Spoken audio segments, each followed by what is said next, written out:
We are all children of Adam and Eve. The lineage of mankind is based on Adam, the first human in the world and the first prophet. Maybe you all know the story of the struggle between Cain and Abel. You have either read, watched, or heard of this story. The first feel of anger, feel of ambition, and feel of emotion on earth has been inherited from those times. This legacy has sometimes taken our emotions under control and caused great disasters at the national and international level, as First and Second World Wars. The mutual struggle in these disasters was experienced as Cold War, and it continues to be experienced today. World wars in the real world continue today in the cyber world, as the World Wide Web wars. And maybe in these days we are in the first World Wide Web war. Under these conditions, we also see that new concepts are starting to emerge, such as cyber warriors, cyber armies, and cyber warfare. Military-grade cyber capabilities are being developed for use in a near future conflicts, such as robots, unmanned land, air, and sea vehicles. And these technologies also have the armed and unarmed capacities. As you can see, the mentality has changed and the new technologies used have developed in line with the goal of destruction and capture. Basically, the process is simple. Upgrade technology to overcome the enemy, and when you develop a new one, transfer it for the public use all over the world.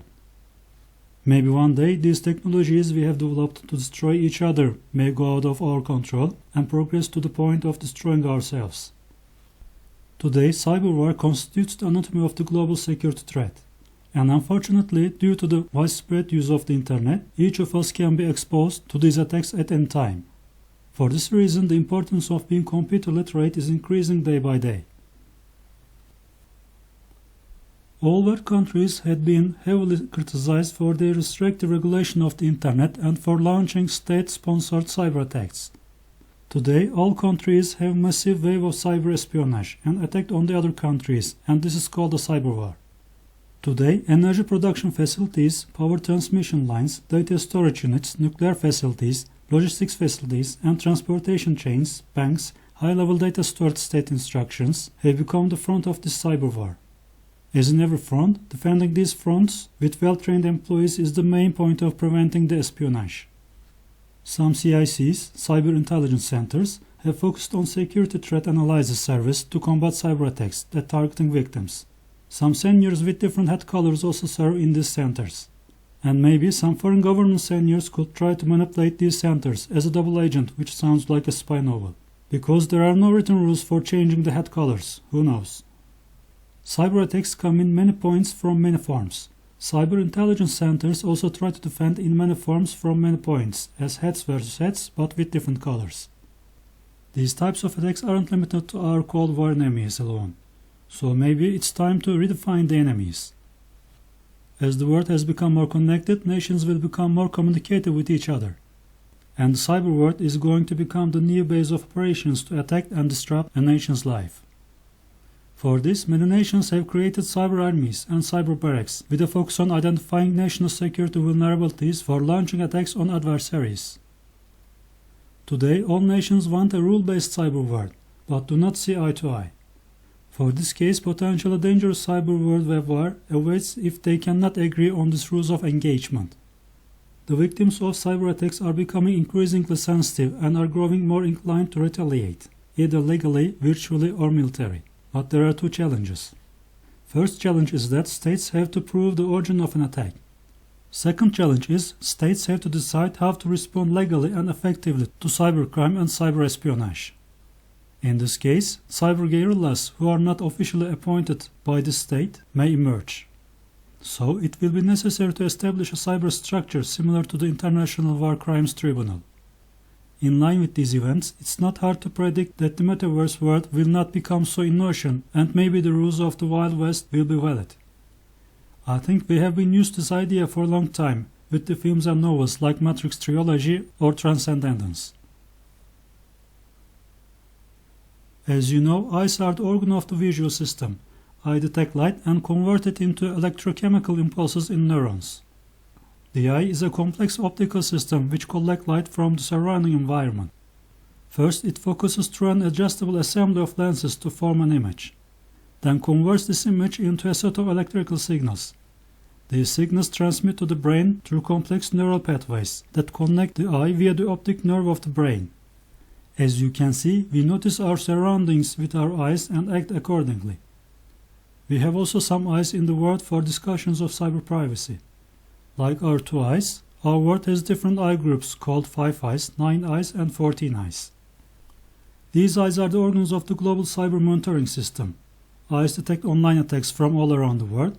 These eyes are complex defending systems which collect information from surrounding online sources. First, they focus to run cyberwar assembly of to detect some anomalies. Then they convert these anomalies into a set of detection analysis signals. These signals transmit to the brain through complex artificial intelligence and machine learning pathways that connect the eye members of the brain. And these signals are called as a term of SIGINT, as signals intelligence. Signal intelligence is information gained by the collection and analysis of the electronic signals and communication data of a given target. Intelligence is a kind of counter-information gathering that provides an organization or individual with support for making decisions and possibility gaining strategic advantages. Worldwide intelligence organizations use SIGINT in both foreign and domestic data gathering. Terms of SIGINT essentially means 2 subcategories as called communications intelligence and electronic intelligence. Communications intelligence (COMINT) is an intelligence that describes communications between humans by using voice interception, text interception, and signaling channel interception.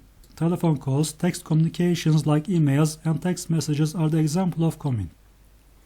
Electronic intelligence (ELINT) is an intelligence that describes communications by using electronic sensors for describing pulse repetitions for pulse analysis. Radio range equations and foreign electromagnetic emissions analyzing are the examples of ELINT. Since radio waves propagate in all directions when they radiate, these propagating radio waves have no ownership, because radio waves can pass where you are. Here the legal problem arises with the analysis of radio waves, because in this case the data carried on the radio waves does not belong to you. So ELINT activities are not covered by privacy laws, and interception does not require warrants as a wiretap does. As you know now, brain evaluates this signal intelligence. So who could be this brain that evaluates the signals intelligence coming from the eyes? Who knows, maybe it's a big brother, as the big brother is watching you, like what George Orwell said. It was one of those pictures which are so contrived that the eyes follow you about when you move. Big brother is watching you. The caption beneath it ran. As you can see, world notices surroundings with these 5, 9 and 14 eyes and act accordingly by using SIGINT. Discussions of online privacy often refer to 5 eyes, 9 eyes, or 14 eyes countries. This extended alliance of governments has been linked to surveillance across the globe, including the unconstitutional collection of data on their own citizens. Until Snowden's leak in 2013, we do not know much about the organizations and systems they use, whose origins date back to 1940. If you want to read a little more about these eyes, all you need is searching on the internet as Eyes Wide Open PDF document. So, what exactly are these 5 eyes, 9 eyes and 14 eyes organizations? 5 eyes are United States, United Kingdom, Canada, Australia and New Zealand. 9 eyes are with adding 5 eyes with Denmark, France, Netherlands and Norway. 14 eyes are with adding 9 eyes with Belgium, Germany, Italy, Spain and Sweden. Israel, Japan, Singapore, South Korea and North Atlantic Territory NATO countries may be Israel, Japan, Singapore, South Korea and North Atlantic Territory NATO countries may be the possible other contributors for these organizations. These organizations operate various surveillance systems, some of which we know very little about. However, the media has discussed a few of these systems or programs quite a bit. For example, Echelon could be the oldest 5-eye surveillance code war system. Echelon could be established for intercepting the communications of the Soviet Union and other Soviet bloc countries. These days, it may have come to the fore again in the war between Ukraine and Russia. PRISM could be the forms the basis of the intelligence gathering technique called OSINT today. Communications data is collected from any type of technical companies, such as Google, Facebook, Microsoft, Yahoo and others. This wide variety of organizations' focus could be gathering and analyzing cyber intelligence globally. That could also be includes using the internet for mass surveillance to prevent breaking domestic laws by spying on their own citizens also. In line for this goal, these organizations could listen anyone's cell, state and mobile phones, use voice recognition to scan mobile networks, read anyone's emails and text messages, could be censor web pages if they want, track a movement using GPS or mobile phone-based stations or mobile network access points. But of course, depending on the importance of target and the knowledge they have, they can do much more specific work also. And these organizations could use private data centers which allow to be able to process all forms of communications as well as all types of personal data. Today, some countries could actively working to hack, breach and disrupt their enemy states' cyber platforms. Some countries may turn to criminal organizations to support or help with these attacks. In the cyber world, this close coordination, which may be called as a guerrilla or mercenary effect, allows criminal organizations to magnify their hacking efforts with some of the best cyber resources. So how do you protect yourself against mass surveillance? If you are the target person, there is not much you can do, except turn off all your internet connections and digital devices, and always live under the Faraday cage. Of course, it's impossible to live like that in today's world. If possible, however, it makes sense to avoid this kind of mass surveillance by using some softwares such as VPN, password managers, encrypted email messaging tools, and any others.